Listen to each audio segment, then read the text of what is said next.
Muy buenas noches.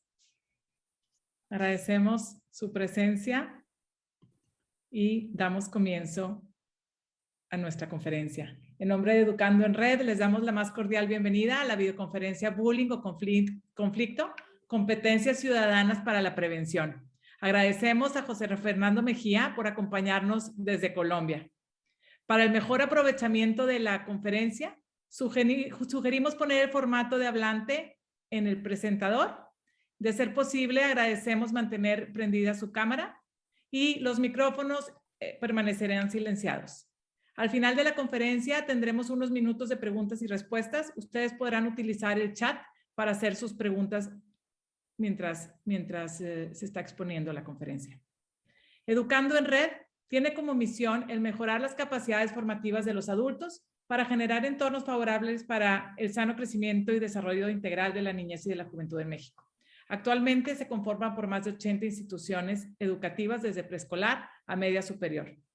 Trabajamos en base a 4 ejes temáticos estratégicos. Uno de ellos es el cuidado de la integridad de la niñez y juventud, por lo que el tema del bullying o conflicto es de gran relevancia para nuestra red. Es un honor presentarles a José Fernando Mejía. Algunos de ustedes ya lo conocen porque nos ha acompañado en las reuniones de embajadores. José Fernando Mejía es psicólogo por la Universidad de los Andes en Colombia. Cuenta con maestría en educación por la Universidad de Harvard.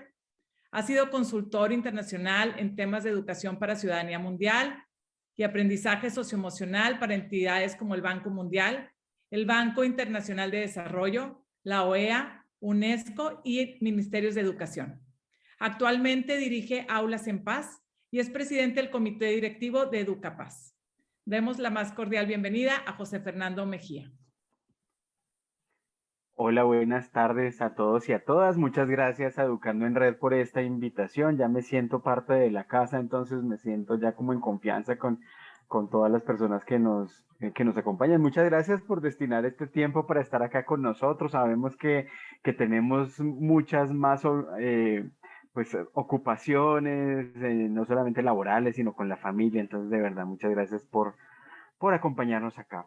Mi principal rol en la vida es dirigir el programa Aulas en Paz, y Aulas en Paz es un programa que busca acompañar a las comunidades educativas para desarrollar habilidades socioemocionales alrededor de 2 temas: la resolución pacífica de conflictos y la prevención del bullying o el acoso, la intimidación escolar.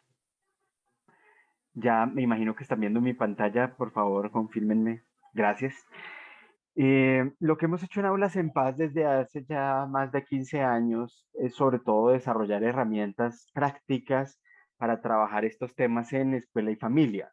En Colombia la educación es descentralizada, eso quiere decir que no tenemos un currículo nacional, no hay textos, guías nacionales, se respeta la autonomía de cada una de las comunidades educativas y las instituciones, y esto tiene unas consecuencias muy positivas, pero también otras que a veces no lo son tanto, y es que muchas veces observa una falta como de recursos en términos de herramientas pedagógicas para aterrizar estos temas en la práctica.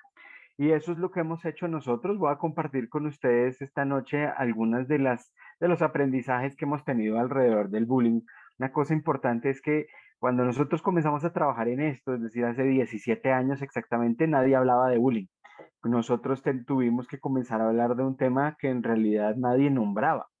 Y esto realmente hubo un cambio dramático porque pasamos de que nada era bullying a que todo se volvió bullying. Entonces, parte de lo que vamos a hacer hoy es comenzar a precisar el término, saber de qué estamos hablando.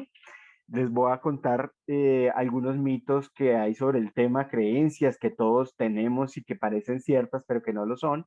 Algunos datos de frecuencia, me disculpo porque son colombianos, pero en realidad esto muestra un poco, pues, qué tan frecuente es, no solamente en Colombia, sino en el mundo, porque los datos colombianos se relacionan con otras cosas que hemos visto en otros países y con estadísticas mundiales. Vamos a hablar de cómo se previene, qué hacer cuando ocurre y pues cuál es el rol de los colegios frente al tema. Y para eso vamos a comenzar con un par de historias. La primera historia es de 2 niñas de 12 años. Se llaman Roselia y Lisa, son mejores amigas, están en el colegio felices, andan juntas todo el tiempo, para arriba y para abajo, decimos en Colombia. Y llega una niña nueva al colegio que se llama Manuela. Esta niña comienza a juntarse con Roselia, a hacerse amiga de Roselia. Y Lisa, pues obviamente siente celos porque siente que su amiga se está alejando. Entonces lo que hace es decirle a su amiga Roselia hoy, no se junte con Manuela, no esté con Manuela. No sé si ustedes también no usan esa palabra para lo mismo, pero pues juntarse es volverse amigas, es estar con alguien. Y Manuela responde igual, diciéndole no se junte con Lisa. Y entonces Roselia se ve como ahí entre las dos amigas y no sabe muy bien qué hacer. Y Lisa cada vez se siente como más mal, sintiendo que hay como que está en riesgo su amistad. Y entonces hace algo que parece que hacen un poco más frecuentemente las niñas que los niños. Y es que busca a alguien para que haga algo, que es como agresión indirecta.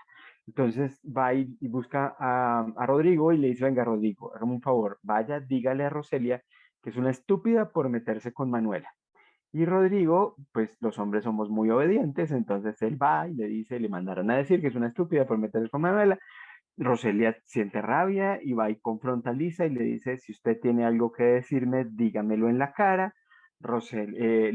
Lisa le dice que va, lárguese. En realidad en Colombia usamos un modismo que es ábrase, como para decirle, creo que en el caso mexicano sería como sáquese. Y Roselia le da una cachetada. Fíjense que la agresión va aumentando, que es una de las cosas que pasa con estas situaciones. Y no aumenta solamente en intensidad, sino que también aumenta en términos de quienes están involucrados. Comienza con dos niñas, luego tres, luego se incluye a un niño, luego una mamá. Lisa va y busca a la mamá y dice, Roselia me pegó. Piensen ustedes qué hacen las mamás cuando los niños les dicen esto, cuando sus hijas, sus hijos les dicen esto. Me pegaron en el colegio, ¿ustedes qué harían? Esta mamá hizo algo que es muy frecuente y es que buscó a la otra mamá. Usualmente las mamás se conocen, tienen sus contactos. Ahora aquí no había todavía redes sociales tan fuertes como ahora cuando tuvimos este caso, pero ahora pues el chat de los papás es algo que se usa todo el tiempo y para ahí se comparten cosas. Entonces la mamá de Elisa fue y buscó a la mamá de Roselia y le dijo, su hija le pegó a mi hija. La mamá de Roselia lo que hizo fue buscar a su hija, regañarla y decirle, usted maneje sus problemas sola, a mí no me meta en sus cosas. Primer caso, Roselia y Lisa. Ténganlo en mente porque ahora les voy a hacer una pregunta sobre este caso y sobre el siguiente. El siguiente es algo que nos contó una persona adulta, de algo que le pasaba en su colegio. Nos contó que en su colegio había unos niños que conformaban un grupo pequeño de grupos de niños que en ese momento les decían nerds. Los nerds en ese momento eran vistos como algo negativo. Ser nerd no era positivo. Ahora hemos visto un cambio en eso, menos mal. Pero aquí que había salido una película que tenía el nombre, parece que estos niños eran molestados todo el tiempo.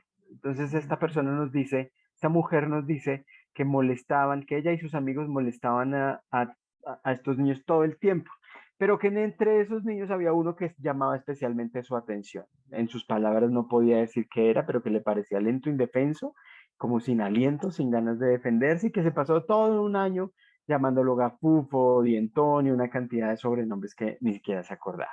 Esto fue en quinto de primaria.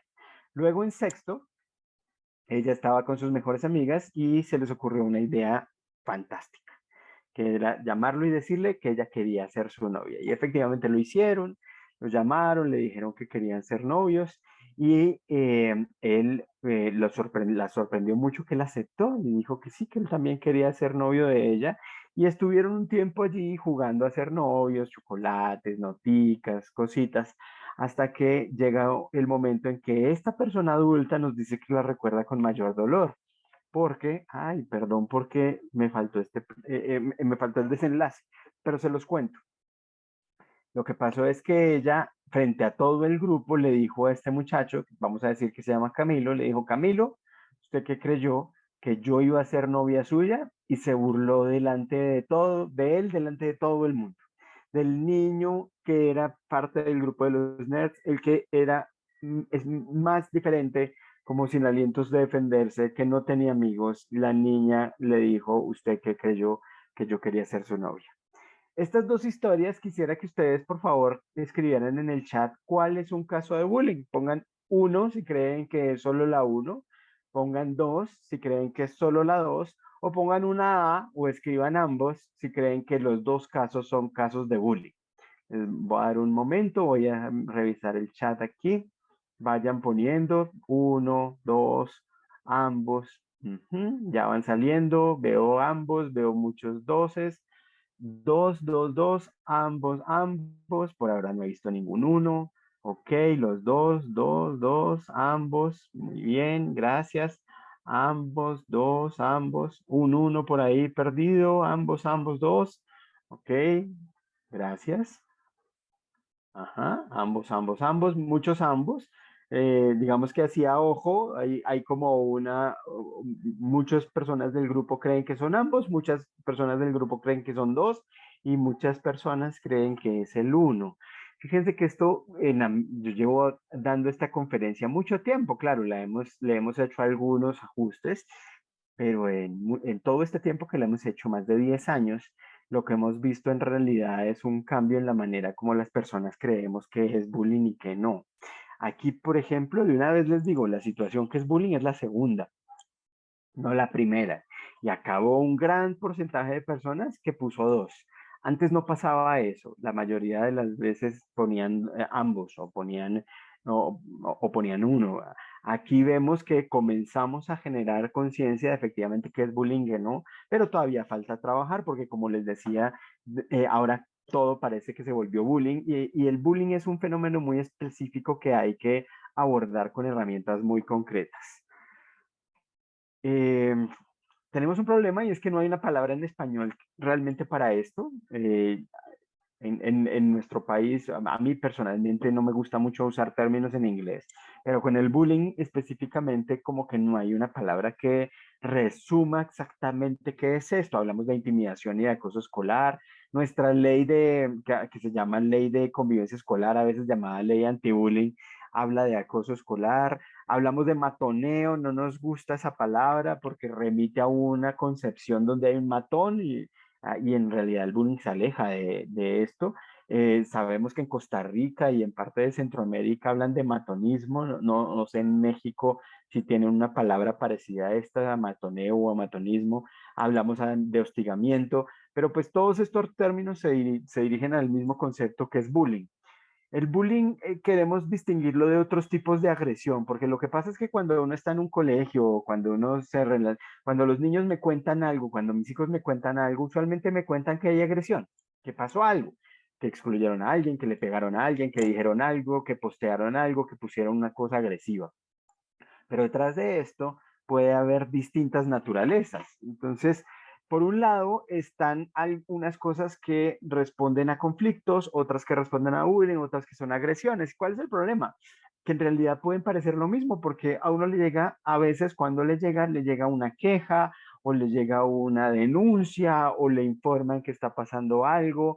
Y si uno no sabe a qué se está enfrentando, pues corre el riesgo de utilizar las herramientas inadecuadas, porque es bien distinto trabajar cuando hay un conflicto que cuando hay bullying. La situación de Rosalía y Lisa es un conflicto, la situación de Camilo es bullying. Lo que debemos hacer como adultos y lo que pueden hacer los niños y las niñas es distinto en cada una de las situaciones, los aprendizajes también son diferentes. Hay un riesgo grande y es que si yo uso herramientas, por ejemplo, de manejo de conflictos para bullying, puede no solamente que no logre nada, sino que el acoso aumente. Y hay una idea, yo no sé si la compartí cuando hablamos de esto con los embajadores, pero es parecido a lo que pasa, guardando las distancias, con la violencia intrafamiliar. Lamentablemente la mayoría de las víctimas de violencia intrafamiliar son mujeres y la mayoría de los victimarios son hombres, aunque obviamente aquí puede haber matices, pero efectivamente la mujer está en una condición de vulnerabilidad y necesita una protección especial en términos de violencia intrafamiliar. Y lo que pasaba antes en Colombia, yo no sé si en México pasaba algo similar, que hace años lo que hacían era abordarlo desde lo que en Colombia llamamos la conciliación, que es parecido a una mediación. Entonces juntaban al agresor con la agredida, con la víctima, y pretendían que llegaran a un acuerdo. Imagínense, usualmente aquí hay un desbalance de poder gigantesco y hay una historia además de abuso y de vulneración de derechos que hace prácticamente imposible una negociación acordada. Y lo que terminaba pasando es que cuando volvían a la casa, la agresión, la violencia aumentaba. En lugar de disminuir, aumentaba. ¿Por qué? Porque el agresor sentía que lo habían, decimos en Colombia, echado al agua, que lo habían delatado. Y pues eso le producía rabia, deseos de venganza, y adivinen con quién se sacaba ese clavo, pues con la persona con la que había construido esa relación de abuso. Y algo parecido pasa con el bullying. Los conflictos, por un lado, son situaciones normales en donde dos personas o grupos tienen posiciones encontradas. Tener posiciones encontradas es absolutamente normal. Pensamos distinto, tenemos intereses distintos, tenemos perspectivas diferentes, historias distintas, son parte inherente de la vida, no son ni buenos ni malos. Lo bueno o lo malo es la manera como los manejamos. Los conflictos bien manejados producen relaciones fuertes. Los conflictos mal manejados producen sufrimiento y pérdida, ruptura de las relaciones. Lo bueno es que podemos aprender a manejarlos de manera pacífica. ¿Qué tiene que aprender uno con los conflictos? Hay muchas cosas. Uno tiene que aprender a negociar, uno tiene que aprender a manejar sus emociones, a responder a las emociones de los demás, a comunicarse efectivamente.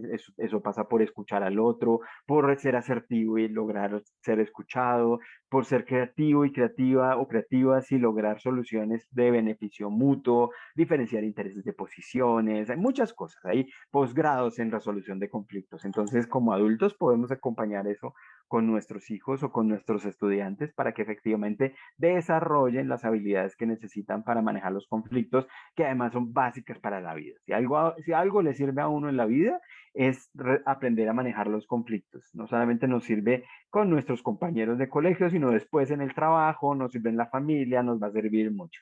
La cosa es la intimidación escolar, el bullying, la cosa no es una situación de conflicto porque tiene unas características distintas. La intimidación, el bullying, el matoneo, el acoso escolar es efectivamente algo que está ocurriendo en donde una o varias personas agreden a otro o a otra con intención, pero eh, con tres características fundamentales. La primera es que esto ocurre de manera repetida, es decir, no solo una vez. Si pasa una vez, no importa que sea muy intenso, que la agresión sea muy alta. Por ejemplo, pensemos en un caso dramático, un niño que apuñala a otro, que lamentablemente ha ocurrido en Colombia, no sé si en México. Eso no es bullying en sí mismo, no tiene que ver con la intensidad de la agresión. Un conflicto mal manejado puede llevar a agresiones muy fuertes que incluso pongan en riesgo la integridad física de los niños y niñas. El bullying es repetido. ¿Qué tan repetido? Usualmente el bullying tiene una historia de semanas, meses, incluso años. Y se da de manera sistemática. Las mismas personas con las mismas personas. Son los mismos los que agreden a las mismas personas que son agredidas. Entonces, no es solo una vez, son muchas y son las mismas personas. Pónganse en los zapatos de los niños agredidos, por ejemplo, en los zapatos de Camilo. Todo un año me dijeron gafufo, dientón, una cantidad de nombres y burlas y palabras hirientes. Eh, Además, las mismas personas, hasta que un día pasó esto que en realidad fue terriblemente doloroso y que me puso en evidencia. Creo que ahí uno comienza a entender por qué el bullying es distinto a una agresión de un conflicto, como la cachetada que se dieron Roselia y Elisa y lo que se dijeron. Ojo, no quiero decir que esto esté bien, pero la naturaleza del bullying implica más riesgo. Los conflictos tienen riesgo, pero la naturaleza es más riesgosa por el hecho de ser repetido y sistemático y porque además implica un desbalance de poder. Las personas que están agrediendo tienen mucho poder, las personas que están siendo agredidas muy poco. Esto quiere decir que, por un lado, la persona que agrede usualmente tiene muchas ganancias con la agresión. Usualmente gana poder, gana prestigio, gana popularidad, tiene además mucha gente alrededor, se sienten inteligentes muchas veces, por ejemplo, con las burlas, son inteligentes en realidad y pues lo hacen evidente. y las personas que son agredidas usualmente tienen una situación de vulnerabilidad. Las más típicas tienen que ver con lo que uno ha vivido mucho más cerca. Entonces, por ejemplo, los niños y niñas tímidos o tímidas, que no se relacionan bien, que no tienen habilidades sociales, que son percibidos como diferentes. Entonces los niños a veces se fijan mucho como en las habilidades, habilidades sociales o físicas. Las niñas se fijan muchas veces en lo estético, entonces las niñas que son percibidas como no tan bonitas o cuya manera de comunicarse es diferente. Y aquí todo lo que nos hace diferentes entra a generar desbalances de poder.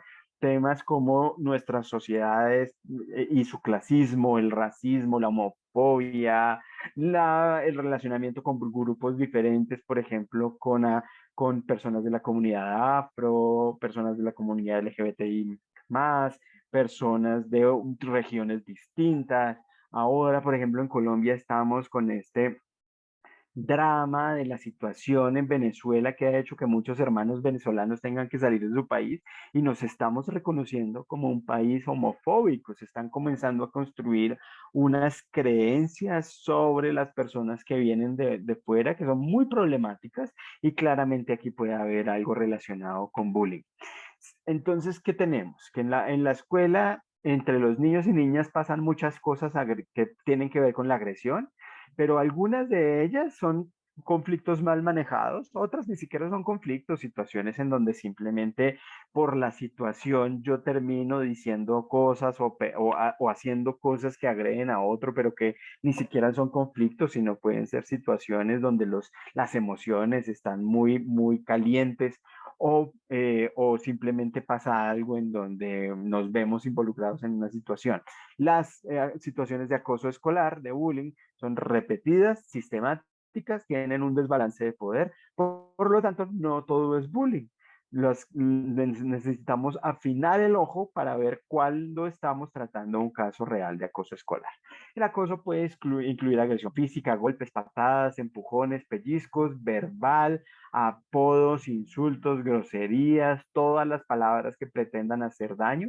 El acoso puede incluir agresión relacional o indirecta. Por ejemplo, es muy frecuente ver que los niños acosados no son incluidos en los grupos en el colegio, no los invitan a las cosas por fuera del colegio. Piensen ustedes si hay un niño en el grupo de sus estudiantes o una niña a quien dejen por fuera de todo, a quien no quieran invitar a las fiestas, que siempre esté sola o solo.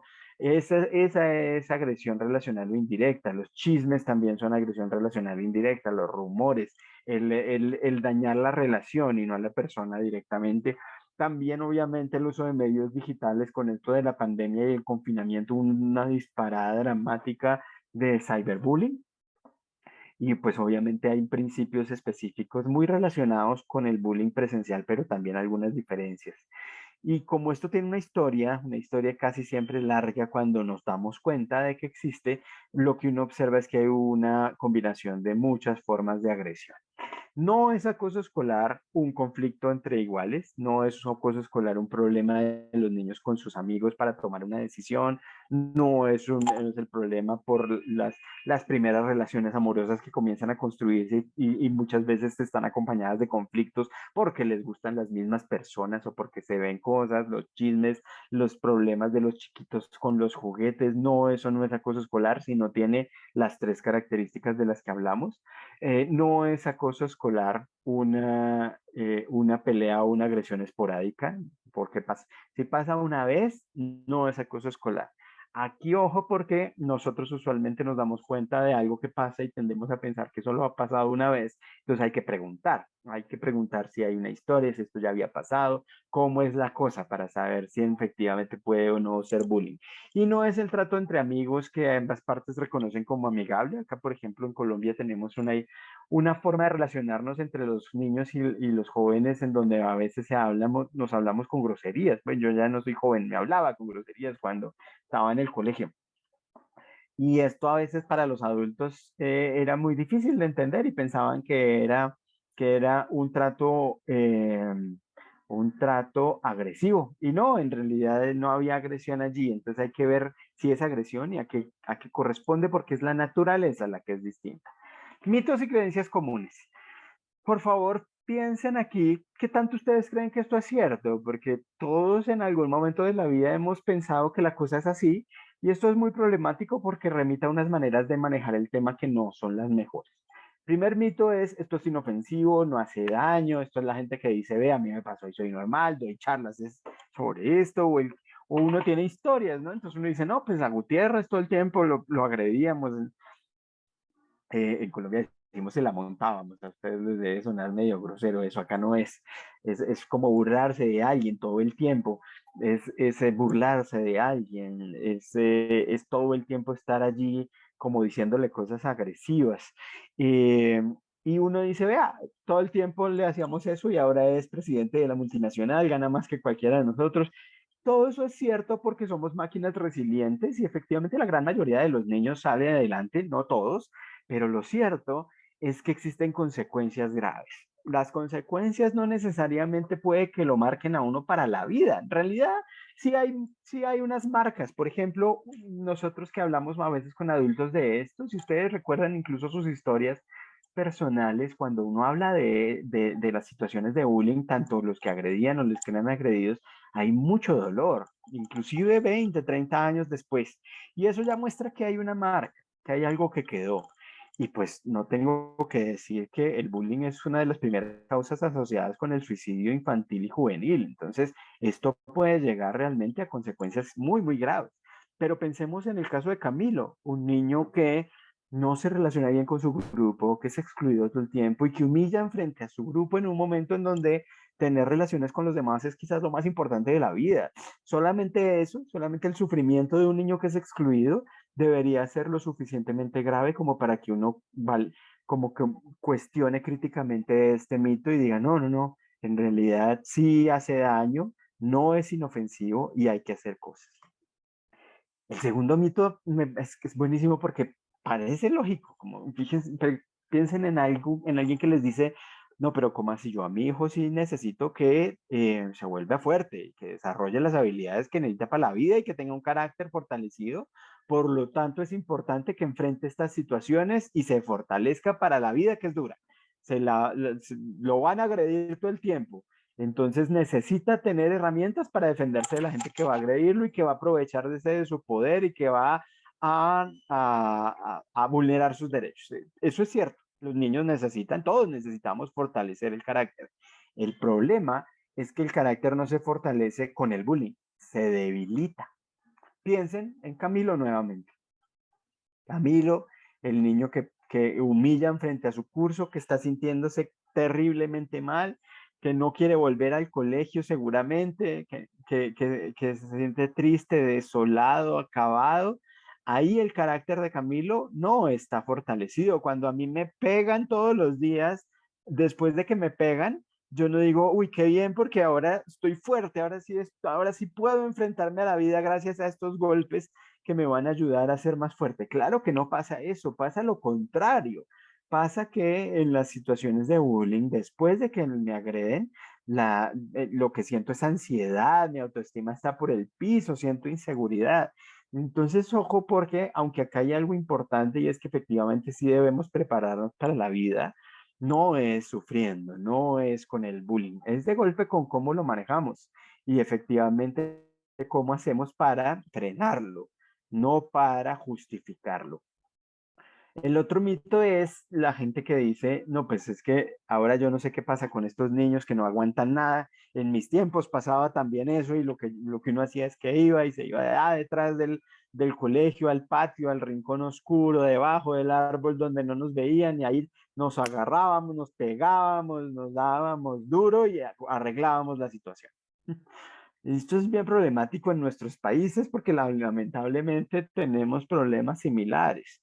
Y cuando uno tiene estas ideas en donde la violencia y la agresión tienen consecuencias útiles o más bien tienen eh, sirven para algo, son útiles para algo. Cuando yo pienso que la violencia es utilitaria, efectivamente puede que esté transmitiendo una idea y enseñándole a mis hijos algo que justifica la violencia y que genera más violencia. Y acá quiero hacer una consideración importante. Si es un conflicto y mi hijo va y a alguien donde no hay desbalance de poder, donde no es sistemático y donde no es repetido, va y con agresión le pega o le dice algo para que esa persona se sienta mal, de golpe va a lograr que esa persona efectivamente deje de hacer lo que estaba haciendo. Terrible, porque mi hijo va a aprender que a las malas se logra lo que se quiere, que el que habla más duro es al que escuchan, que con golpes la gente reacciona bien. Y eso es muy problemático, porque no le sirve a él o a ella ni a las personas. Y lo terrible de la agresión y de la violencia es que hay gente sufriendo, no que sirva, sino que hay gente sufriendo y no debería haber ninguna justificación para el sufrimiento de nadie, nunca, en cualquier situación, menos de los niños. Pero si es bullying, acuérdense que hay un desbalance de poder. Y si yo le digo a esta persona que trate de defenderse con agresión y que vaya y golpee a este, que además usualmente no está solo, sino que tiene muchos, pues lo que va a obtener es esto. Entonces, si mi hijo o mi hija es víctima de bullying, yo le digo, vaya, dele más duro para que aprendan que con usted no se meten, estoy enviándolo o enviándola a que lo agredan más, a que el problema que era ya complicado se vuelva mucho más complicado y que mi hijo sea más víctima de agresión que lo que era antes. Por favor, piensen en esto para que no cometamos ese error. El otro mito es, cuando yo llego a los colegios y pregunto sobre el bullying, la mayoría de las veces me dicen, no, aquí menos mal no hay. Y me cuentan de un caso que pudo ahí 5, 6 años, 2 años antes. Usualmente pues hay un montón de justificaciones acá, como culpar a la familia o culpar a la víctima, como decir, ese niño o niña era muy complicado, muy difícil y ahí terminó saliendo del colegio. Lamentablemente muchos casos de bullying terminan así. Lo que es cierto es que los adultos no nos damos cuenta. El bullying está presente en todos los niveles escolares, en todos los grados. Hemos visto bullying desde transición hasta 11 o 12 en los colegios internacionales que tienen 12 grados. Y lo que tiende a pasar es que los adultos no lo ven. Hay un pico de bullying al final de la primaria, como al final sale quinto grado en Colombia. No, no sé si ustedes terminan primaria en quinto o en sexto. Ahí se da el pico. Pico en términos de el número de agredidos. Ahí es donde más personas agredidas por bullying vemos. Esto tiende a bajar y al final de la secundaria hay menos personas agredidas, pero esas menos personas agredidas puede que estén en más riesgo, porque son los que tienen características que de pronto los vuelven más vulnerables, las personas que son percibidas como más diferentes. No lo vemos, siempre está. Esto es muy importante porque cada vez que decimos aquí no hay bullying, nos estamos perdiendo la maravillosa oportunidad de promover los aprendizajes que nuestros niños necesitan, no solo para manejar el bullying, sino para su vida, para frenar los abusos de poder, para defenderse, para construir buenas relaciones con los demás. Otro mito es el de la manzana podrida. Yo estoy seguro de que ustedes seguramente lo nombran igual. O la naranja podrida, de golpe, hablarán ustedes de eso. Y esto es la idea de que hay una manzana podrida que si se queda, se deja en el bulto, hace que el resto se pudra. Y entonces hay que sacarla para proteger al resto de manzanas. Aquí son todas las cosas que ocurren cuando los papás dicen cosas como el bien común prima sobre el bien individual, entonces el niño tiene que salir porque lo importante es el bienestar del grupo. Parece cierto, no, no creen, como que tiene una lógica, como que uno se ve, puede que sí, pues no. Resulta que, por un lado, cuando los papás dicen que el bien individual, el bien común prima sobre el bien individual, tienen razón. La cosa es que el bien común no es de los 20 niños del grupo de mi hijo, ni de los 30 niños. El bien común es el de la sociedad. Y entonces, cuando un niño sale de un colegio porque agrede, ese niño tiene más riesgo. Aquí claramente hay diferencias en términos de estratos socioeconómicos, pero en Aulas en Paz estamos en barrios muy vulnerables, por ejemplo en Cali, que tiene una tradición asociada al narcotráfico y grupos criminales, en donde un niño que ha aprendido que con la agresión logra cosas, cuando un niño que tiene un liderazgo basado en su agresión sale del sistema educativo, es un niño que está mucho más cerca de tomar las decisiones que no queremos que tome, de vincularse con grupos criminales, de tener armas, de hacer las cosas que no queremos que pase. Eso es mucho más costoso para la sociedad y para ese niño que mantenerse en la escuela. Por otro lado, La intimidación escolar no es un asunto de manzanas podridas, no es un asunto de niños malos, es un asunto de grupo. Como siempre está, acuérdense ustedes de cuando eran estudiantes. Yo podría preguntarles de cualquiera de los grupos donde estaban ustedes en cualquier nivel y decirles aquí de quién se burlaban, a quién excluían, de quién hacían chistes agresivos todo el tiempo, a quién lo trataban con sobrenombres. Uno puede saber quién era, porque los niños sí se dan cuenta, los adultos no. Y si les pregunto quiénes los agredían, también me van a decir, ellos los agredían. Entonces siempre está, la cosa es que es una dinámica grupal entre unas personas que tienen más poder que otras, no hay malos allí, hay seguramente hay abuso de poder, el bullying es un abuso de poder, pero el abuso de poder debe ser manejado no pensando en castigar a alguien o que esa persona pague por lo que hizo, sino en conducir a que aprenda lo que necesita aprender. Y otro mito es, mi hijo nunca está involucrado en esa situación. La mayoría de los papás y las mamás piensan que esto es un problema de otra gente, no de su hijo. Y hoy quisiera que ustedes se vayan con la idea de que sus hijos e hijas están siempre involucrados en una situación de bullying, bien sea porque lo están haciendo o porque lo están recibiendo o porque lo están viendo. Y en cada uno de esos tres roles, su hijo o su hija tiene una responsabilidad porque la investigación ha mostrado que el bullying termina no tanto cuando cambian los que se están agrediendo, sino cuando intervienen los que están viendo, los observadores, los que están por fuera.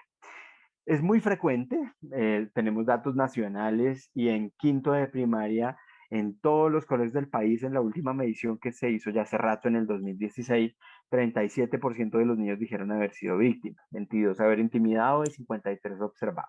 Esto es un poco más elevado que el promedio internacional. El promedio internacional en grado quinto está alrededor del 20%, 37 es muy alto. Y esto obviamente puede estar relacionado con la presencia de agresión y de violencia en Colombia. No solamente violencia asociada con el conflicto armado, sino con conductas criminales, inclusive con violencia intrafamiliar. En noveno, los niños que dicen haber sido víctimas son más o menos el 32%, 22 han intimidado y 65 observado. Fíjense que en quinto son más, en noveno menos. Si pudiéramos hacer la curva, es una curva en donde hay poquito en preescolar, va subiendo, subiendo, subiendo hasta quinto, sexto y luego tiende a bajar, pero a bajar el número de personas que pueden estar en más riesgo.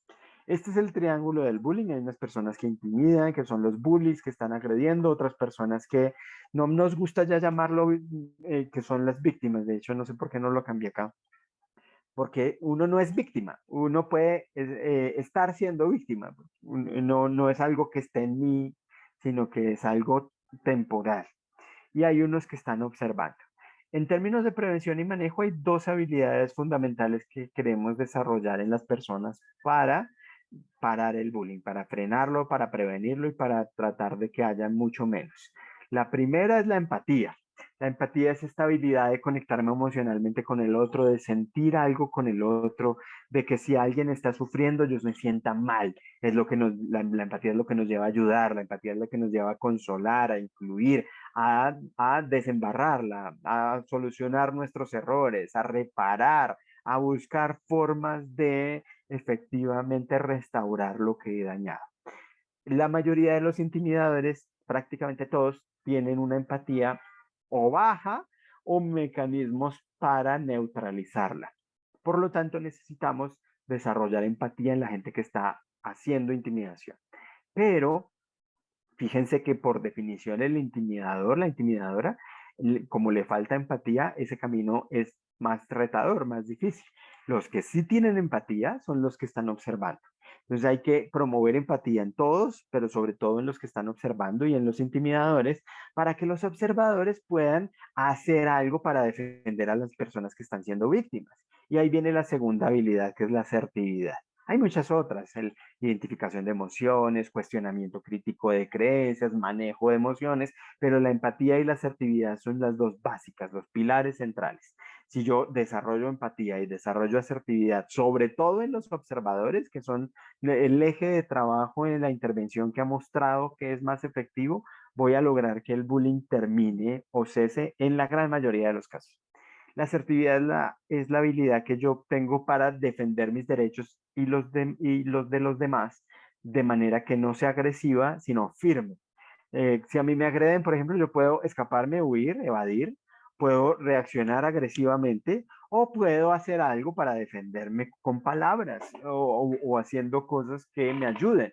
Asertivo es decir basta, asertivo es decir para, asertivo es decir eso no es chistoso, por favor no lo digas más, asertivo es pedirle a la gente que pare lo que está haciendo, asertivo es buscar ayuda, asertivo es hablar con un adulto. La víctima, por definición, como tiene este desbalance de poder, no tiene asertividad. Las víctimas usualmente están calladas, por eso es que los adultos no nos damos cuenta. Las víctimas casi nunca piden ayuda. Las personas que están siendo víctimas, pasa algo y es que a veces ni siquiera se quejan. Por ejemplo, es muy usual que a veces se burlen de la gente y la persona de la que se burlan, en lugar de llorar, expresar malestar, buscar a alguien, decir me está pasando esto, se rían de la burla.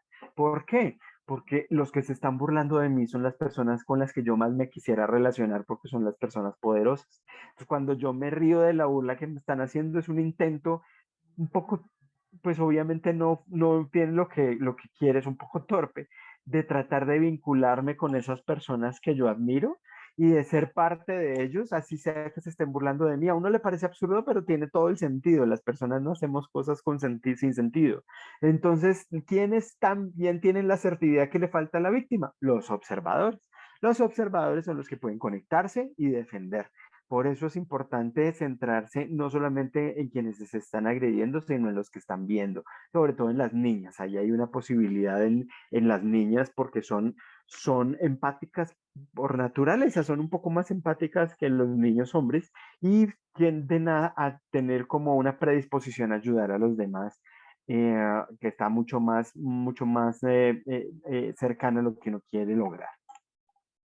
Hay otros factores de prevención y de manejo, por ejemplo, que las personas que están siendo víctimas tengan amigos, que tengan una red que los soporte, que tengan a quien acudir, que logren manejar sus emociones, no solamente la ira, el enojo. En Colombia le decimos rabia, sé que para algunos de ustedes lo puede sonar raro, pero decimos tengo rabia cuando estoy muy enojado, cuando tengo ira. También el miedo, la tristeza, que puedan manejar esas emociones para su bienestar y el de los demás. Detectar, saber quién está siendo víctima es fundamental porque, como les decía, esto es invisible para muchos de los adultos. Necesitamos deslegitimar la agresión. Ahora, por ejemplo, que nos están buscando de múltiples colegios, hablábamos ahora antes de comenzar, la pandemia nos dejó realmente con una afectación en salud mental muy fuerte. Y en Colombia estamos viendo unos niveles mucho más altos de bullying de los que había antes y con agresiones mucho más fuertes. Entonces nos llaman mucho de los colegios y es muy frecuente encontrar grupos en donde la historia muestra que hay una manera de tratarnos, de relacionarnos con otros, en donde usamos realmente mucha agresión y la legitimamos. Por ejemplo, la manera como nos hablamos, lo que nos decimos, es muy agresivo y como que pensamos que es una manera normal de relacionarse entre los niños y de normal no tiene nada. Ahora estamos en un caso en Colombia en donde a un niño le decían gordo tetón. Y pues no sé si eso les suena a ustedes horroroso, pero en Colombia son horrible. Y hay una serie de condiciones de este niño que lo hacen estar en una situación de vulnerabilidad especial en donde esto lo llevó a límites muy complejos, pero que si me dijeran a mí gordo tetón en el trabajo, a mí me daría duro, yo me sentiría mal, me daría rabia, me sentiría triste. Y no sé por qué hay algo en donde creemos que como son niños y jóvenes, esto es como normal, como que así se han tratado siempre, pero no. Yo creo que una forma de diferenciar si en realidad es normal o no es pensar si esto pasara en mi trabajo, ¿qué pasaría? Si yo le dijera a una de las personas con las que trabajo, a una mujer con que trabajo, estás gorda, quítate porque nos haces quedar mal, ¿qué pasaría? Si yo usara las palabras que usan los niños, ¿qué pasaría? Porque a veces nos parece que eso es normal en niños cuando efectivamente no tiene nada de normal, quizás normal estadístico en términos de frecuencia, pero no es aceptable, no es legítimo, debería haber una posición de rechazo muy tajante frente a eso. Entonces necesitamos trabajar con todos para deslegitimar estas ideas que a veces tienen que ver con quitar la importancia a lo que hago, con culpar a la víctima. de manera que uno trata mal a otro y se siente bien y piensa que no está mal. Hay que saber que efectivamente hay alguien que está sufriendo y que eso está mal. Y las personas que intimidan, hay que pasar de pensar que esos son niños y niñas malos, porque realmente en la realidad, estos niños y niñas lo que tienen es unas características que muchas veces son muy positivas. Por ejemplo, son líderes, son inteligentes. Burlarse de alguien es un ejercicio cognitivo complejo. La ironía, la burla, los chistes necesitan inteligencia.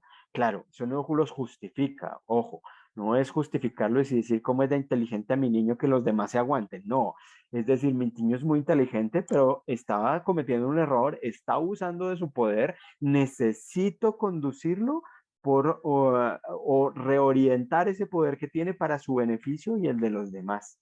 Pero no son niños malos. Los niños víctimas menos, a veces también pensamos que no. Y las víctimas no son solamente esas personas que a veces se ven como débiles. Muchas veces las víctimas también son agresores. Entonces, a veces uno dice, no, pero es que él también o ella también agrede. Pues puede ser cierto, pero nada justifica que lo agredan. Entonces, ojo con las justificaciones, con la estigmatización. Esto es un problema grupal, hay que abordarlo en su complejidad, sobre todo con los observadores, también desarrollando empatía con los que intimidan y asertividad con las víctimas.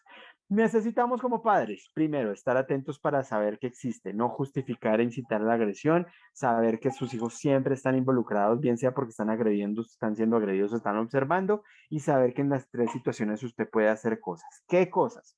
Primero, piense en qué es lo que quiere lograr antes de qué va a hacer. Porque muchas veces lo que hace la intimidación escolar cuando nos damos cuenta es que activa un gen de defensa muy complicado. Entonces uno quiere realmente sacarle los ojos al niño que está vulnerando los derechos de mi hijo o lo está agrediendo. No sé si llegó a los medios en México una amenaza de muerte de un padre frente a un estudiante que le estaba haciendo bullying a su hijo en Argentina. Pasan esas cosas, uno entiende al papá, uno sabe qué es lo que siente uno cuando sus hijos están siendo vulnerados y cuando uno siente que le hacen nada, pero toca calmarse y buscar objetivos constructivos, frenar la agresión, promover aprendizaje. Necesito que mi hijo aprenda a controlar y a identificar sus emociones, a manejar su ira, a defenderse sin agredir, a defender a los demás, solucionar la situación, proteger a mi hijo, buscar su bienestar. Esto suena muy lógico. ¿Cómo no voy a querer el bienestar de mi hijo? Pero no, en realidad muchas veces uno tiene otros objetivos, ideas que son muy problemáticas, que se desvían del bienestar de mi hijo y que lo que quieren es buscar justicia como venganza. Lo que quieren es hacer que yo me saque el clavo, lo que quieren hacer es que la persona que está agrediendo a mi hijo pague, sufra. Eso no le sirve a ellos, no me sirve a mí, no le sirve a mi hijo. Entonces se da toda esta cosa que pasa con la manzana podrida, que a veces parece una cacería de brujas, o pasa, por ejemplo, que los papás, lo que pasó con este señor en Argentina, que van y amenazan a los niños. Fíjense, yo me quejo porque agreden a mi hijo y termino yo como adulto agrediendo a un niño, es peor. Que si hay un abuso de poder entre niños, pues es peor un abuso de poder de un adulto frente a un niño. Vuelvo y digo, uno entiende a ese papá, pero está cometiendo un error y lo que está haciendo no le sirve ni a él ni a los niños. Se nos olvida que ellos son niños y nosotros adultos, se nos olvida que es una oportunidad de aprendizaje y lo que queremos muchas veces es descargar nuestra ira o nuestro miedo. Entonces nos toca respirar profundo y pensar qué es lo que quiero yo, qué es lo que puedo hacer yo, que le convenga a mi hijo, a mi hija, que lo proteja, que le sirva al grupo y que me sirva a mí. Y entonces aquí piensen que su hijo puede estar en algún lugar del triángulo. Comencemos con la situación en donde su hijo o su hija está intimidando. Su hijo o su hija es el que está agrediendo y lo llaman a usted o le escriben algo y le dicen, señor tal, señora tal, nos hemos enterado de que hay una situación que parece ser bullying y en esa situación su hijo o su hija parece que es de las personas que están agrediendo. Aquí lo que pasa es que usualmente uno defiende a su hijo, porque como uno cree que los niños bullies son malos, entonces uno dice, no, mi hijo no puede ser malo, y entonces lo niega, y uno dice, no puede ser, mi hijo no hace eso, aquí en la casa es una santa paloma, tiene que ser que algo le hicieron, tiene que ser que él se defendió, y lo defendemos, y esta defensa es terrible porque lo estamos defendiendo de aprender, estamos obstaculizando el aprendizaje, porque si su hijo está agrediendo, Acuérdense, esto no lo hace malo, no lo hace malo a él o a ella, no lo hace malos a ustedes como papás. Al contrario, puede que ustedes hayan creado un niño que es un líder nato, que es muy poderoso, que tiene fuerza, fuerza física, fuerza mental, fuerza psicológica, que puede llevar a los amigos a hacer cosas. Eso es buenísimo. Necesitamos encaminarlo para que no abuse de ese poder. Necesitamos darle herramientas para que se dé cuenta de que todos podemos ser agresivos, todos podemos abusar del poder y lo importante es aprender a no serlo. No lo justifiquen, por favor. No piensen algo tuvo que pasar. No, siempre hay otras formas y mejores de actuar. La violencia y la agresión nunca es la mejor forma. Deberíamos tener un rechazo absoluto sobre esto y no justificarlo, no justificarla, no decir cosas como quién sabe qué le hicieron, o decir cosas como es que en realidad él es lo que pasa es que es chistoso solamente. No, hay agresión y violencia y hay que llamar las cosas como son. No deberíamos tener que defenderlo porque lo que necesita es aprender, no agredirlo jamás, bajo ninguna circunstancia. Pues obviamente si ustedes lo agreden, lo que le están enseñando es que las cosas se manejan así y ustedes también tienen poder sobre él y agredirlo es también abusar de su poder. Entonces están justamente produciendo lo que queremos terminar. Y ojo, porque acuérdense que su hijo, si su hijo está intimidando, hay otra familia cuyo hijo o su hija está siendo intimidado. Y esa otra familia seguramente quiere sacarle los ojos a su hijo porque quiere defender a su niño o a su niña bajo cualquier circunstancia. Entonces, ojo, reconozcan las emociones que ustedes tienen, las emociones de los demás, no se lo tomen personal, no entren en el juego del escalamiento, traten de, si la otra familia los contacta, ustedes traten de no hablar con esa familia, de redirigir todo hacia el colegio. Entiendo que esta es una situación difícil, lo podemos hablar con el colegio, los protocolos de los colegios deberían establecer claramente que los contactos entre las familias no son adecuados, incluso no deberían estar permitidos, porque los contactos entre las familias son muy problemáticos. Si su hijo está intimidando, pregúntese, pues, ¿qué necesita para no agredir? ¿Será que necesita aprender a controlar lo que está sintiendo? Y aquí hay unas técnicas de las cuales no les conté, pero que pueden verlas en los links que les voy a dejar al final. ¿Será que necesita formas diferentes de destacarse, redirigir su liderazgo, ser más empático o empática? Y no sobraría preguntarse qué ve él o ella en ustedes, ¿qué modelos son ustedes? ¿Cómo usan ustedes su poder con las personas que están supuestamente por debajo, con sus empleados, sus empleadas, las personas que nos ayudan en la casa, las personas que nos abren la puerta, todas las personas que supuestamente en ese invento de la escala social están por debajo mío? ¿Qué pasa con cómo los trato yo? Si me logro controlar, si yo hablo de eso con mis hijos, si permito, justifico o aliento algún tipo de maltrato. Si su hijo es el que está siendo intimidado, igual hay que controlarse porque da mucha rabia, da mucho enojo, da una ira intensa. Y esto lo puede llevar a uno a reaccionar con ira, entonces toca tranquilo. Hay una cosa paradójica y es que a veces uno porque tiene ira regaña al hijo, entonces, o lo agrede. Entonces le están haciendo bullying y uno le dije, pero usted cómo es ya iba a decir una cosa que para ustedes es una grosería horrible y para nosotros no, usted cómo es de bobo, tiene que ser más fuertecito, no se deje agredir, no sea tonto.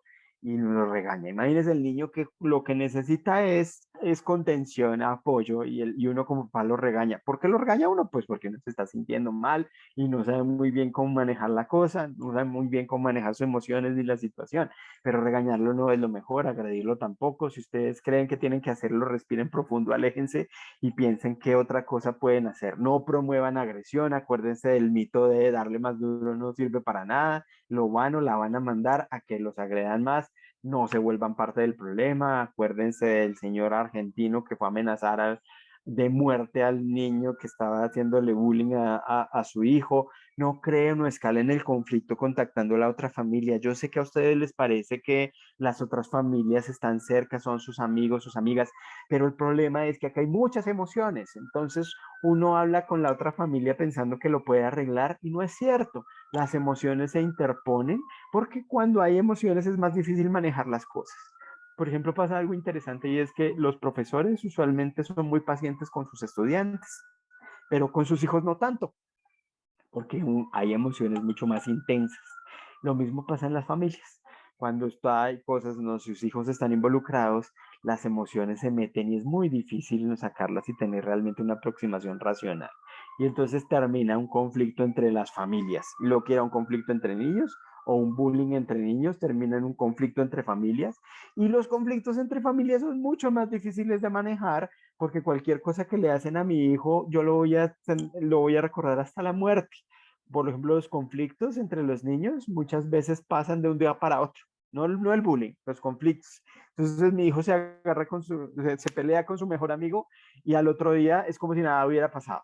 Pero si eso llegó a la familia, yo sí me voy a acordar de lo que ese niño le hizo por siempre. Entonces, ojo con escalar el conflicto, no contacten a los otros papás, contacten siempre al colegio. Siempre el colegio debería ser el punto de encuentro focal para mediar en la relación entre las familias. Igual, su hijo también tiene que aprender cosas. De golpe agredió, pero no hay que pensar si agredió para justificar, sino para enseñar qué es lo que pasó, qué necesita aprender. También de pronto necesita controlarse, necesita asertividad. Usualmente lo que necesitan los niños que son víctimas de bullying es asertividad, aprender a decir que no, a buscar ayuda, a apoyarse en sus amigos, si necesita tener amigos. Ante cualquier sospecha, comunicación inmediata con el colegio siguiendo el conducto regular y los protocolos que sé que ustedes también tienen en sus instituciones educativas. Y por último, pero más importante, la mayoría de sus hijos son observadores, no están seguramente relacionados directamente con la situación de agresión. Su hijo observador necesita aprender que la agresión no es problema de otros. Usted tiene que saber que la agresión no es problema de los otros, sino que también es problema de su hijo, que les compete, que puede ser parte del problema por lo que hace o lo que deja de hacer para empeorarlo o para mejorarlo. Y tiene el poder de impedir o terminar la situación. Su hijo o su hija observadora, es la persona más poderosa en esta triada del bullying, en este triángulo y necesita tener herramientas de asertividad para defender a los niños que lo necesitan, para actuar de manera asertiva y luchar contra los abusos de poder. Fíjense cómo es que a mí me parece que esto es muy bonito porque en realidad tiene que ver con la posición de los ciudadanos hacia el futuro, luchando contra los abusos de poder y defendiendo a las personas que están en situaciones de vulnerabilidad. Esto es lo que en últimas termina uno aprendiendo acá. Y entonces aquí hay múltiples técnicas, aprender a decir que no, actuar en grupo, apoyar, consolar. Aquí hay una cosa y es que los niños muchas veces dicen, no, pero yo no quiero actuar porque me da miedo que también me agredan a mí. Eso es válido. No queremos mártires. No tiene que actuar si se siente en riesgo. Puede actuar con otros para disminuir ese riesgo o puede hacer cosas como decirle a un adulto, acercarse a esta persona después e incluirla, consolarla, tratar de estar con él o con ella y acompañarlo. Hay muchas cosas que puede hacer. Y está ahí el poder real de terminar la situación. Y por último, los colegios tienen que identificar y responder a las señales. Esto obviamente está muy basado en la legislación colombiana, pero de lo que conozco de México es muy parecido y tiene que ver con las mismas cosas. Necesita desarrollar mecanismos de prevención. Una de las cosas que hemos aprendido en Aulas en Paz es que es mucho más costo eficiente prevenir, es mucho más fácil prevenir que manejar, que atender. Cuando nos damos cuenta del bullying, como es invisible, muchas veces hay una historia larga y la agresión ha escalado y ya es más difícil manejarlo. Si uno se da cuenta antes, cuando comienza a ocurrir, no solamente cuando comienza a ocurrir en las edades, sino en los grupos, es mucho más fácil frenarlo. Y aquí necesitamos desarrollar estas habilidades, la empatía, la asertividad, la identificación de emociones, la gestión de emociones, el pensamiento crítico desde preescolar para que los niños tengan estas habilidades que en sí mismas se convierten en factores de prevención y de protección. Hay que integrar esto con las áreas académicas, con la vida de la escuela, del colegio. Esto no son talleres aislados, esto no es una campaña de un día, esto es en realidad una transformación profunda de lo que hacen los colegios para que el desarrollo socioemocional haga parte central de los currículos de las acciones y para que la dinámica institucional tenga climas democráticos, seguros, incluyentes, en donde el poder y la disciplina se maneje de manera positiva pensando en el bienestar de los demás y cambiando este chip de justicia como que la gente tiene que pagar por lo que hizo a una justicia más restaurativa, más de aprender, restaurar los lazos, reparar el daño que se hizo. no de manera superficial, porque a veces esto se comienza a entender, por ejemplo, entre los niños a veces les decimos cosas como dense la mano, perdónense, vuélvanse amigos. Eso no tiene nada que ver con la justicia restaurativa, eso la gran mayoría de las veces es mentira.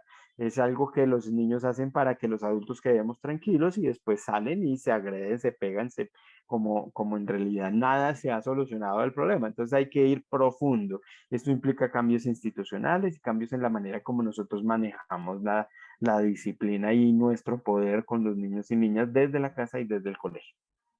Y algo que está siendo muy retador desde que está la ley que pide que estén esto en los colegios en Colombia al menos, seguramente para ustedes puede ser parecido, es el manejo de estos casos. Los colegios no saben muy bien qué hacer. Entonces pasamos lo estamos viendo, entonces el colegio primero comienza a darse cuenta de que esto existe, de que efectivamente hay que verlo, de ponerle la importancia que tiene, que es todo un proceso. Ya cuando lo ve, cuando dice, sí, efectivamente esto es importante y hay que hacer algo, no saben muy bien qué hacer, porque las herramientas tradicionales no sirven.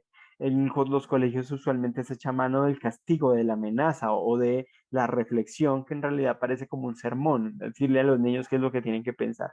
Nada de eso sirve con el bullying. Y usualmente esto está centrado en los que cometen errores. Entonces lo que hacen es coger al niño que está haciendo bullying y castigarlo.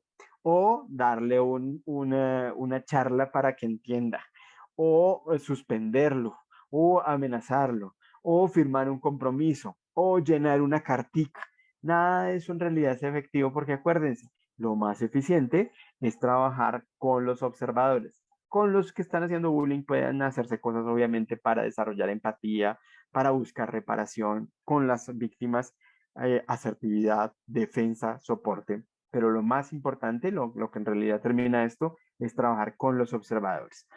Todo esto, por lo tanto, debe involucrar a todas las partes involucradas, debe haber una comunicación con los padres y hay unos protocolos claros predefinidos que en Colombia tenemos, yo sé que en México también, pero podemos compartir y hacer cosas para que efectivamente podamos aprender de la experiencia de los dos países, que me parece maravilloso porque ustedes han avanzado en unas cosas y nosotros también en otras. Y para finalizar, quisiera dejarles estos vínculos. Por un lado está la página del programa de Aulas en Paz, que hemos desarrollado unos recursos, sobre todo para niños pequeños, porque trabajamos en primaria, pero también estamos trabajando en cosas para adolescentes y para jóvenes. Estos recursos son cosas muy concretas para usar con sus niños, historias, personajes. Por ejemplo, tenemos un personaje de asertividad que es Dino el dinosaurio. Y Dino el dinosaurio le enseña a los niños a decir que no, con historias. Está el dinosaurio que ayuda a que los niños recuerden la cosa. Hicimos algo para Red Papás, que es el kit de intimidación escolar, cuya dirección está acá, que es como el ABC, parte de lo que hemos dicho, más profundizar sobre algunas otras cosas. Teprotejo.org, que es una línea de denuncia anónima que, si no estoy mal, también está en México. Y en TIC Confío, que es el canal del Ministerio de las TIC en Colombia, que ha desarrollado todo un contenido sobre la prevención del bullying y su manejo. Y el libro del profesor Enrique Chaux, que ya está viejito, pero que en ese momento retomó 10 años de investigación que llevó a la construcción de Aulas en Paz y que resume lo que habíamos aprendido hasta ese momento. Ya estamos como en mora de dar la segunda versión del libro para mostrar lo que ha pasado en estos otros 10 años, pero todavía lo que sale ahí realmente es muy vigente y puede ayudarlos a profundizar si quieren sobre este tema.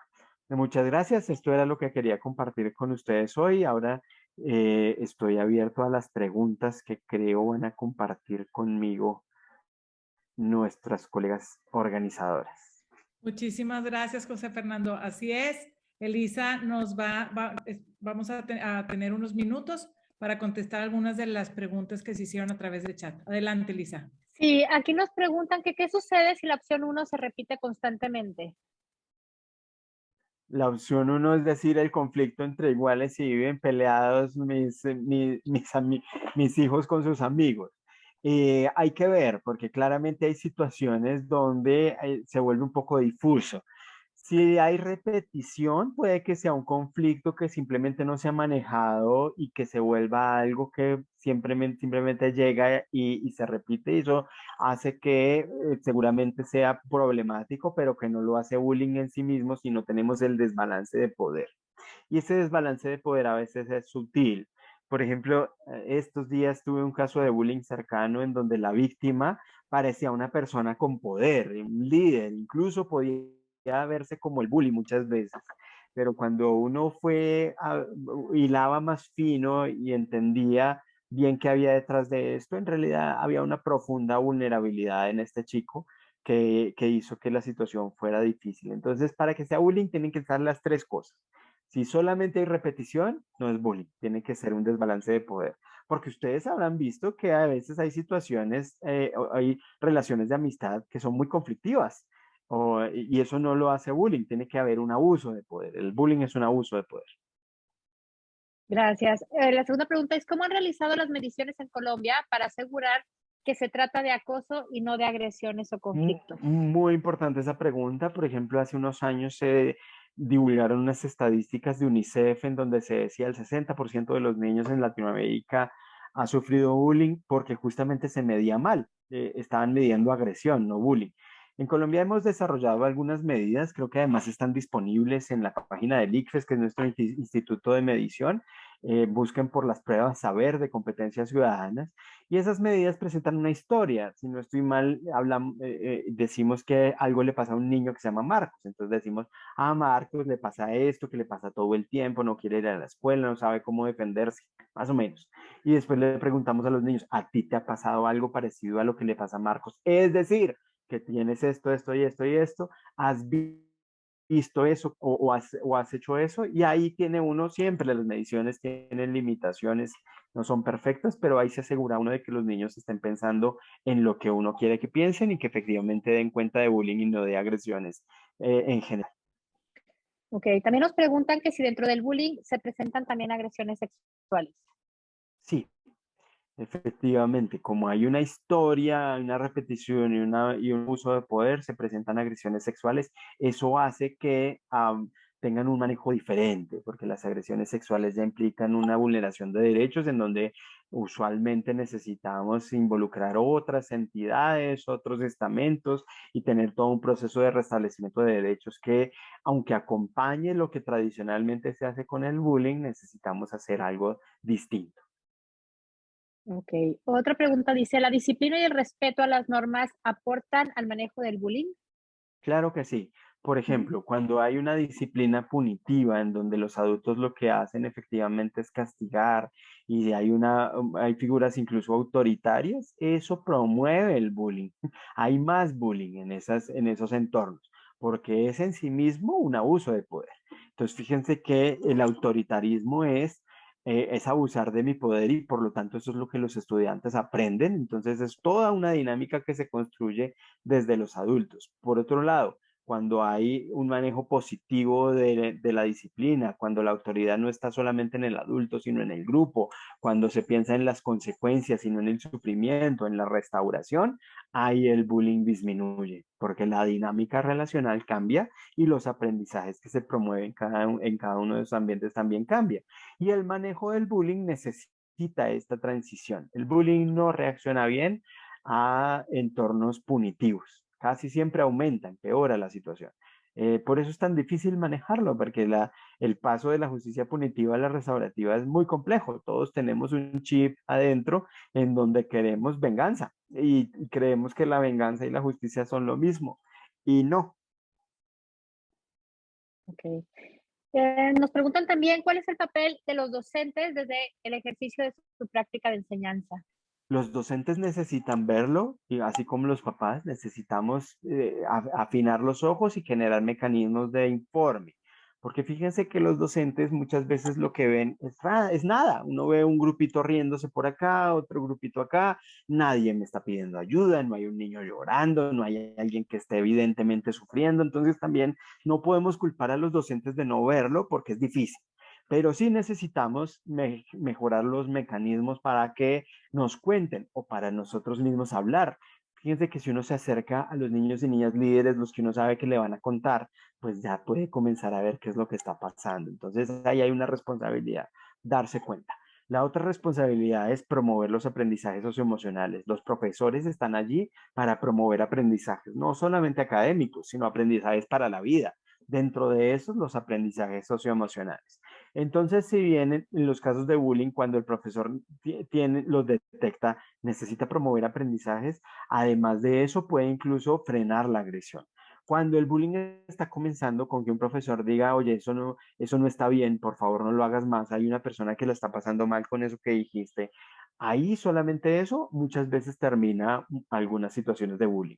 Obviamente algunas veces no, y ahí el bullying tiene que ser remitido a otros estamentos del colegio. Por ejemplo, en Colombia los llamamos orientadores escolares, que es más o menos el servicio de soporte psicológico que está en los colegios o psicosocial, pero el profesor necesita promover habilidades socioemocionales, actuar frente a la agresión para frenarla y no terminar dando la idea de esto es normal. Cuando un profesor no hace nada, en realidad los niños aprenden esto es normal, nadie está haciendo algo, entonces es porque esto está bien. Entonces necesita actuar frente a la agresión en general, no solamente en el bullying, sino en general, y necesita identificar.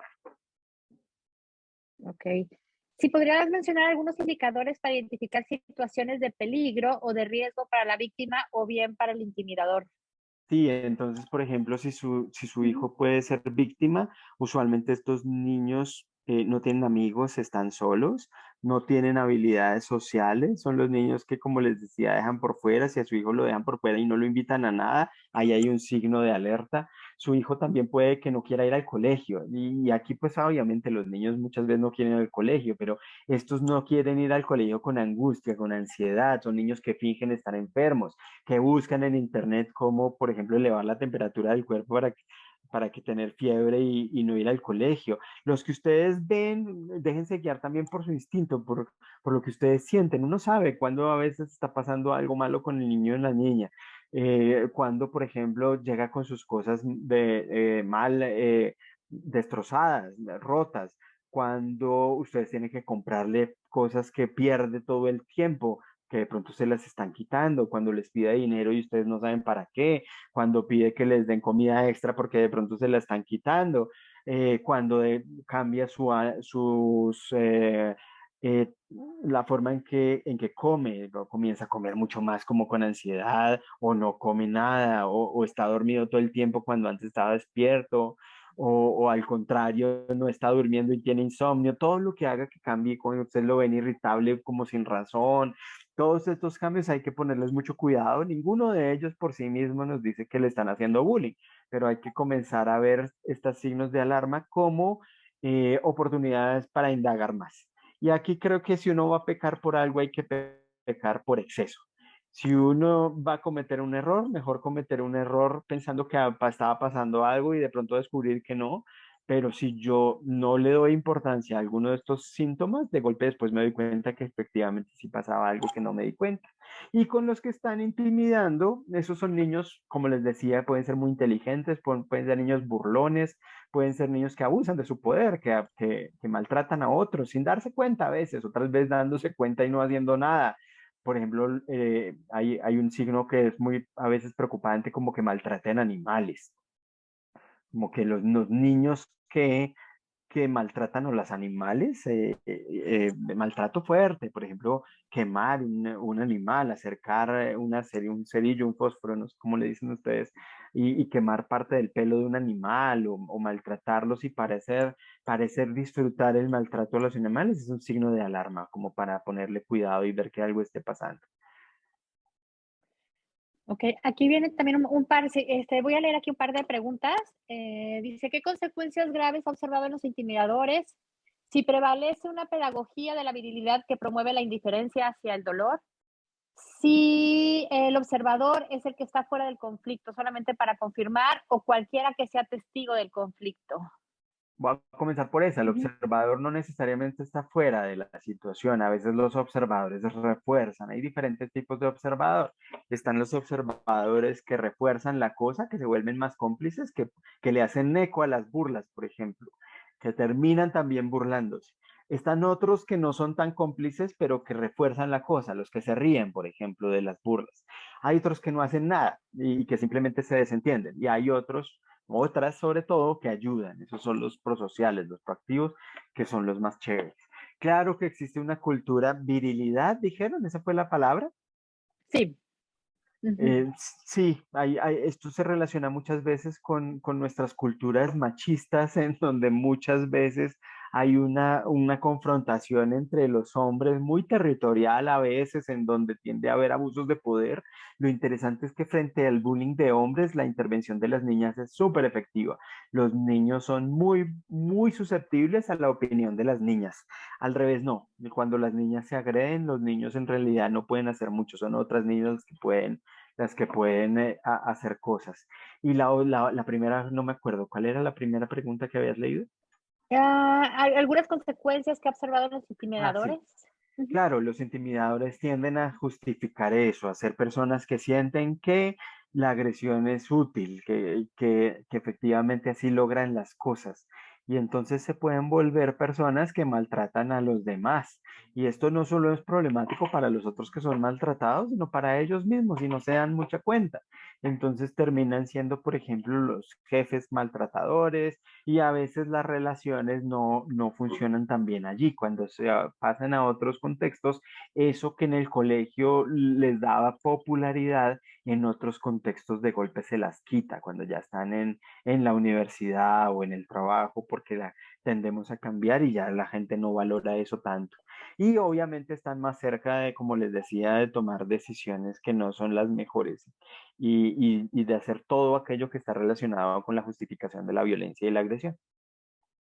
Aquí hay dos muy de la mano que dice, si nuestro hijo es el observador, ¿cómo transmitirles valentía o confianza para que denuncie? Porque le da miedo o que le vaya a pasar algo. Y si, viste también aquí, si un niño observa en el colegio que a otro se le excluye del grupo, ¿a quién debe de decirle? ¿A su maestra, a la directora? ¿Con quién puede acudir? Los Ujú. colegios tienen protocolos diferentes, pero usualmente a quien debe acudir primero es al adulto que esté más cerca. Entonces, si está un adulto cerca, hay que contarle a esa persona.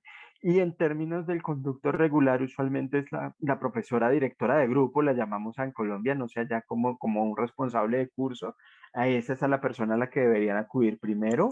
O si por alguna razón no es una figura con la que puedan hablar, a las orientadoras escolares o al apoyo en psicología. Y frente a Ajá. la valentía, Ujú. hay que tomarlo con cuidado porque si mi hijo tiene miedo es por algo y el miedo es protector. Entonces, no necesariamente es llenarlo de valentía porque de golpe lo vamos a enviar a una situación riesgosa. Entonces hay que medir la cosa, hablen bien de qué le preocupa, valoren, validen ese miedo. Ese miedo es por algo. Entonces, efectivamente hay que ver si realmente yo no, si lo lleno de valentía, de golpe lo mando a hacer algo en donde lo pueden agredir.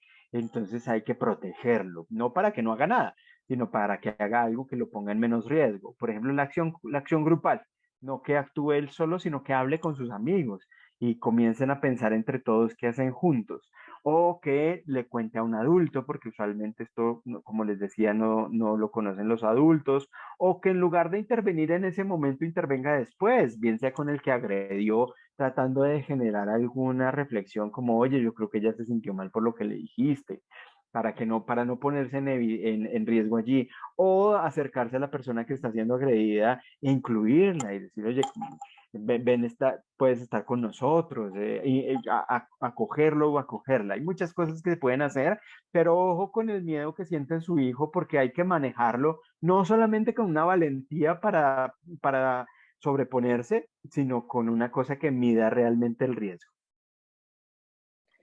Perfecto. Aquí también nos dice, no me queda claro cómo se trabaja con los observadores. Por ejemplo, en el caso de que no dejen que una niña entre al grupo, ¿cómo se trabajaría con las demás niñas, tomando en cuenta que siempre hay como alguien que es un líder? ¿De qué manera se puede hacer? Y también, ¿cómo se sugiere que se maneje la exclusión de un niño en la mayoría de los grupos de la escuela que normalmente los dejan fuera por ser introvertidos?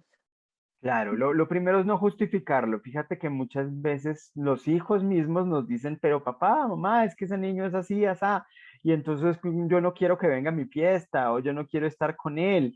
Y eso lo comenzamos a romper no desde la argumentación, sino sobre todo desde la emoción. Es como decirle, sí, tú tienes razón, seguramente ese niño o esa niña tiene algunas características que son difíciles incluso, pero ¿cómo se siente ese niño o esa niña cuando lo dejamos por fuera? ¿Cómo se siente? Y ahí pues obviamente los niños reaccionan y dicen usualmente no, pues sí, se siente mal, se siente triste. ¿Cómo te sentirías tú si estuvieras ahí? Y entonces ahí los niños casi siempre dicen, no, pues yo sí me sentiría mal, y se conectan. Es la empatía de la que hablábamos. Y uno le da la vuelta después y les puede decir cosas, ¿qué puedes hacer o hacer tú para que ese niño o esa niña se sienta mejor? Y ahí lo empoderan. No, eso no es desde el juicio, fíjense, no es decir, tú eres malo que estás excluyendo, no, no, no, no. Eso es conectarse con alguien que le está pasando mal y sentir que uno puede hacer cosas para incluir, cosas para... Y las ideas pueden venir de ellos mismos, como los niños son más creativos que nosotros, entonces más que pensar en darle ideas es construirlas con ellos, hacer una lluvia de ideas juntos, preguntarles qué pueden hacer, qué les ha servido en el pasado, darles un ejemplo personal de ustedes, que hayan hecho en sus vidas, si es el caso, pero tratar de ser lo más creativos o creativas posibles para lograr esto. Pero básicamente la estructura es empatía y asertividad. Conectarse con lo que está sintiendo esa persona y pensar en acciones concretas, como todas las que hemos dicho, para lograr que esa persona esté mejor. Perfecto. Tenemos aquí varias preguntas más. Si quieren, hacemos algún resumen para una segunda conferencia o le hacemos llegar a José Fernando todas estas preguntas que tienen ustedes aquí para poderles dar respuesta. Pero muchísimas gracias No, a por la ustedes. conferencia del día de hoy. Ale. Muchas gracias por su atención y Muchísimas, por todas sus preguntas que estuvieron buenísimas. muchísimas gracias, José Fernando, por compartirnos herramientas de competencias ciudadanas para prevenir el bullying. Agradecemos a todos los presentes esta noche. Vemos de todas las edades, vemos hombres, mujeres, directores, maestros, papás, mamás, algunos jóvenes. Los agradecemos el estar aquí reunidos y el buscar ser mejor personas. Los invitamos a seguir trabajando juntos en la construcción de una sociedad incluyente, consciente, responsable y consecuente con la protección de la niñez y la adolescencia en México. También quería mencionar que efectivamente tenemos Educando en Redes parte de Te Protejo México, que es parte de Te Protejo Latino. Entonces, a través de la página de Educando en Red, ahí está, tenemos un botón para el reporte. Y también pueden directamente en teprotejomexico.org. Ponemos a su disposición nuestras redes sociales y pues nuevamente les agradecemos el estar aquí reunidos. Valoramos mucho todo lo que nos compartiste, José Fernando, y buenas noches.